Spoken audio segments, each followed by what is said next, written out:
Hi అండి. నేను మీ సీత. ఈరోజైతే ములక్కాడ మామిడికాయ కర్రీ వండుతున్నానండి. మామిడికాయ అయితే కొద్దిగా రంగొచ్చేసింది, కానీ చాలా పుల్లగా అయితే ఉందండి.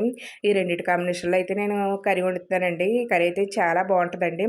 ముందుగా అయితే స్టవ్ వెలిగించుకొని, కడాయి పెట్టుకొని ఆయిల్ వేసుకోవాలండి. ఆయిల్ వేసుకున్న తర్వాత సన్నగా కోసిన ఉల్లిపాయ ముక్కలు, పచ్చిమిర్చి వేసుకుని, తర్వాత చిటికెడు పసుపు, రుచికి తగ్గ సాల్ట్ వేసుకొని బాగా వేయించేసుకోవాలండి. ఇది జీలకర్ర పేస్ట్ అండి. ఒక స్పూన్ అయితే వేసుకుంటున్నాను. అలాగే టమాటా ముక్కలను కూడా సన్నగా కోసిన టమాటా ముక్కలను కూడా వేసుకుని మగ్గించేసుకున్నానండి. అలాగే మామిడి ముక్కలను కూడా వేసేసుకుని మగ్గించేసుకుందామండి. ఇప్పుడైతే ఒక స్పూన్ కారం, ఒక స్పూన్ ధనియాల పొడి, ఒక స్పూన్ గరం మసాలా వేసుకున్నానండి.